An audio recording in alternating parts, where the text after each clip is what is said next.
gara-gara corona.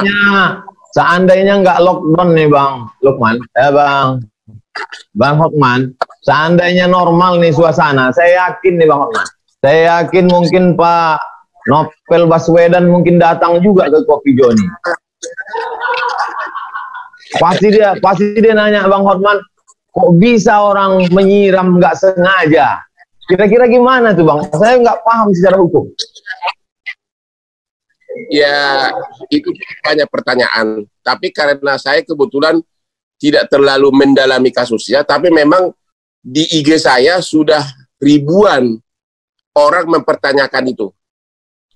Dan diminta memberikan komentar. Cuma karena masih proses persidangan, saya belum bisa komentar. Tapi di antara yang sulit untuk saya yang bodoh masalah hukum konvensional nih Bang Hotman, yang sulit saya percaya untuk itu nggak sengaja itu bangun pagi itu kan payah Bang Hotman. Masa iya bangun pagi membeli air kerasnya lagi kan? Nah itu, tapi karena Bang Hotman belum mendalami, saya nggak bisa juga maksa Bang Hotman. Saya ada pertanyaan Pak Ustadz yang mau saya tanya. Dalam bidang kepengacaraan seperti yang saya alami ini, ada namanya solving problem out of the box. Artinya apa? Karena jam terbang yang tinggi, kita kadang-kadang kalau suasana kejepit, selalu otak itu memutar sendiri, cari jawaban, memuaskan lawan, maupun perdebatan di sidang, karena kita sudah terlatih untuk itu. Apalagi kalau pengacara itu ada yang pengacara lahir dari kandungan. Saya yakin saya sudah lahir dari kandungan ibu saya. Kalau ada kan born to be a king, saya born to be a lawyer.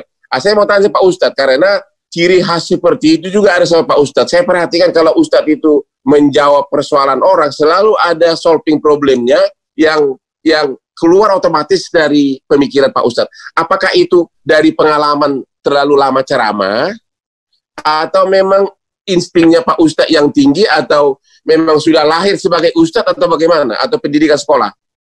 Out of the box thinking namanya. Saya kira Abang sudah menjawab sendiri pertanyaan Abang. Yang pertama kadang pertanyaan itu berulang-ulang Bang. Itu juga. Yang kedua, karena saya dulu sekolah di Mesir, itu masuk kelas nggak boleh bawa kertas, cuma bawa satu pena saja. Kalau kita mencontek, kita mesti hafal itu semua. Kalau kita mencontek ketahuan, visa kita dicabut, di deportasi. Lalu kemudian mungkin faktor doa orang tua juga. Mak saya mendoakan supaya jadi ustadz. Mungkin yang terakhirnya itu born to be ustadz. Born to be ustadz ya. Jadi itu adalah terlatih dari selalu memakai brain ya, mengandalkan kemampuan kita. Akhirnya dia jadi tajam pemikirannya ya.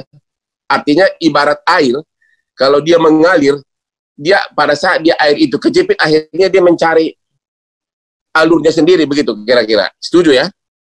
Iya Bang, ada namanya Ibnu Hajar. Ibnu itu anak, Hajar itu batu, anak batu.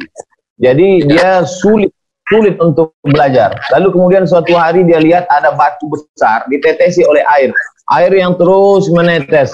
Sampai akhirnya batu itu berlubang.